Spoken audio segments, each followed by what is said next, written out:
Fala, humanos, como estão vocês?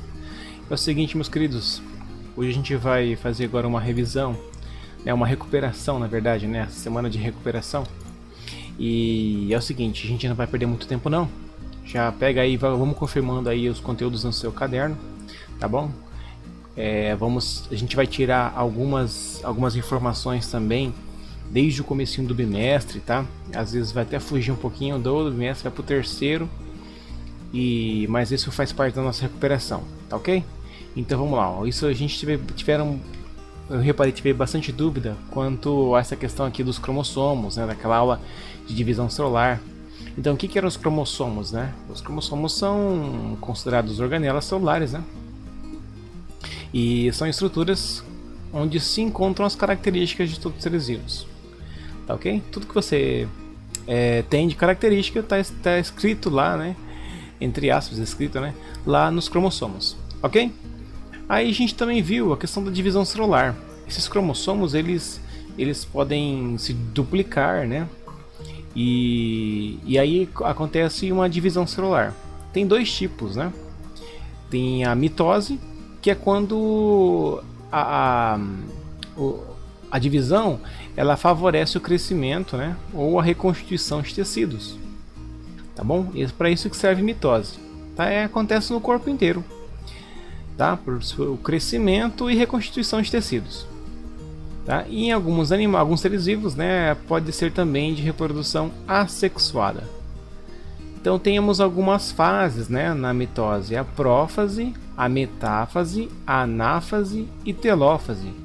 É nessa sequência aqui. A primeira faz a prófase, depois a metáfase, a anáfase e telófase. E aí tem uma famosa frase, né, que é: prometi a Ana telefonar. Né? Prófase, metáfase, anáfase e telófase. Ok? Tem uma fase, né, chamada intérfase, que é o momento que a célula não faz divisão celular, ela está descansando. Tá? Algo importante na mitose é o seguinte: cada espécie de ser vivo tem uma quantidade exata de cromossomos dentro da célula.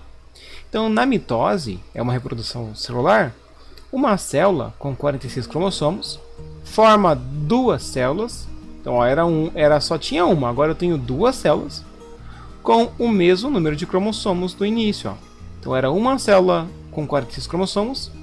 Agora eu tenho duas células e cada uma das células tem 46 cromossomos. É importante lembrar disso, tá? Essa é a mitose. Já na meiose, é responsável apenas pela formação de gametas, tá? No caso dos humanos, espermatozoides e ovócito ou óvulo, né, na mulher. Tudo bem? Aí ela acontece em dois momentos, a meiose 1 e na meiose 2.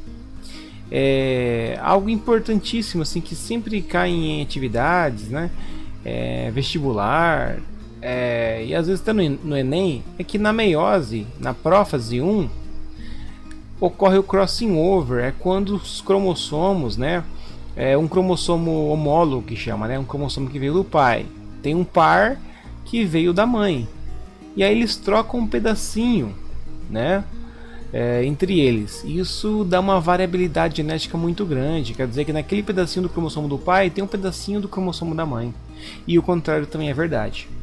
Tudo bem? Na meiose, ó, uma célula com 46 cromossomos, ela forma 4 células com 23 cromossomos. Ó. Então perceba que uma célula vira 4 células. E o total de cada uma dessas células vai ter 23, que é exatamente a metade de 46. Tudo bem? Outra coisa que a gente viu, deixa eu só acompanhar aqui o meu tempo, beleza. Outra coisa que a gente viu foi a questão da fotossíntese, né? Basicamente é a utilização da energia luminosa, né, para produzir, né, o alimento que a planta precisa, né, ou que a alga precisa.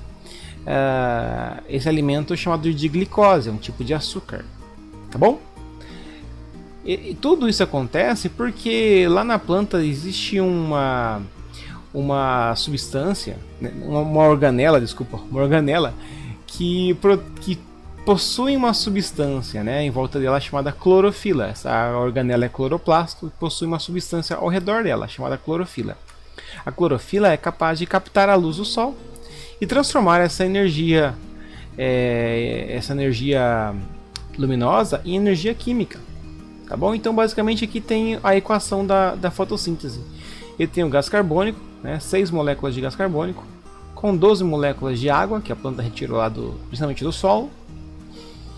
E aí, na presença da luz solar, né, utilizando a clorofila, né, que é o pigmento que consegue captar a luz do sol, a planta consegue transformar tudo isso aqui, ó, em glicose, que está a fórmula da glicose. Deixa eu só, pera aí, só um instantinho. Voltei. Consegue pegar transformar isso em glicose, água e oxigênio. Tudo bem? Agora, um outro tipo de situação que a gente estudou foi a quimiossíntese. E essa teve bastante dificuldade, né? Eu vi algumas atividades com alguns erros. Então, o que é basicamente a quimiossíntese? Bactérias, basicamente, né, é a obtenção de energia, né, através de matéria inorgânica. Então elas fazem isso através de oxidação. Precisa do gás oxigênio. É um gás importantíssimo para fazer a quimiossíntese, né? São as bactérias quimiosintetizantes, elas fazem isso, transformam matéria inorgânica, né, em alimento. Então tem as chamadas ferrobactérias, que transformam o ferro, né?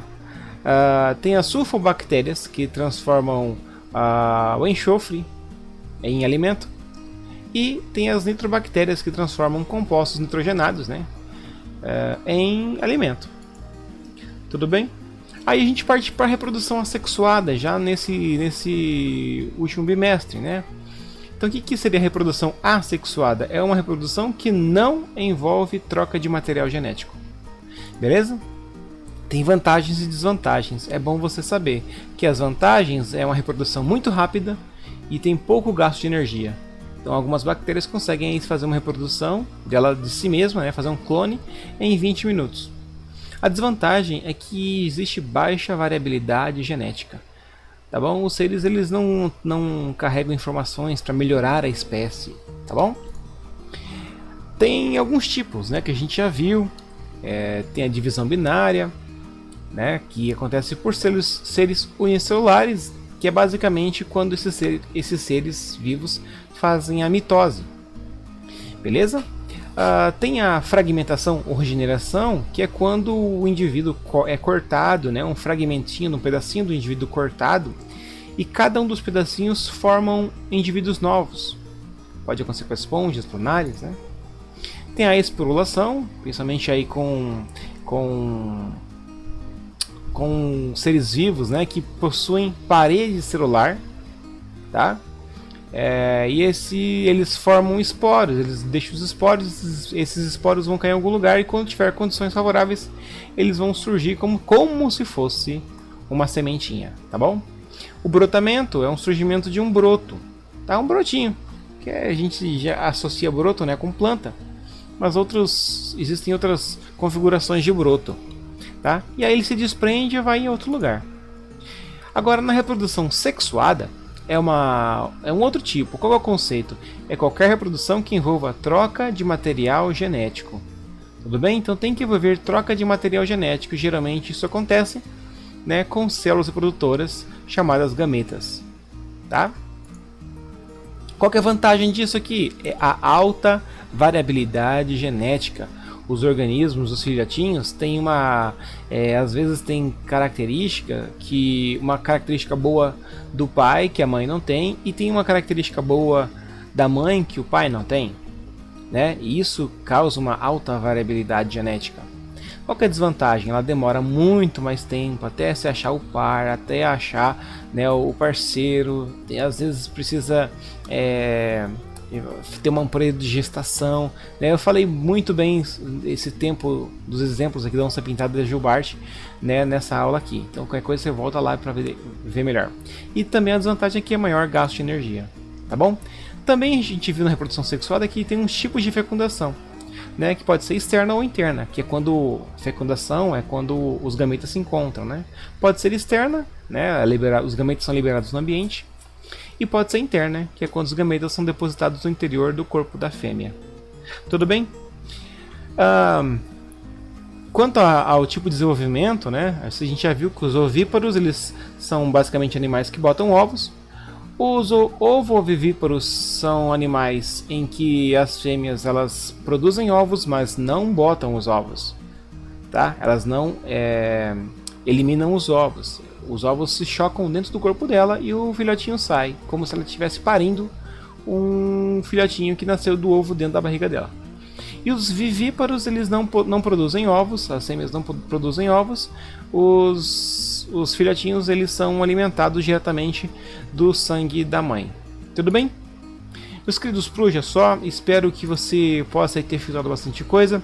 Qualquer coisa você também me chama lá no WhatsApp. Lembra que essa recuperação não deixe de fazer, é importantíssimo, tá bom? Um forte abraço e até mais.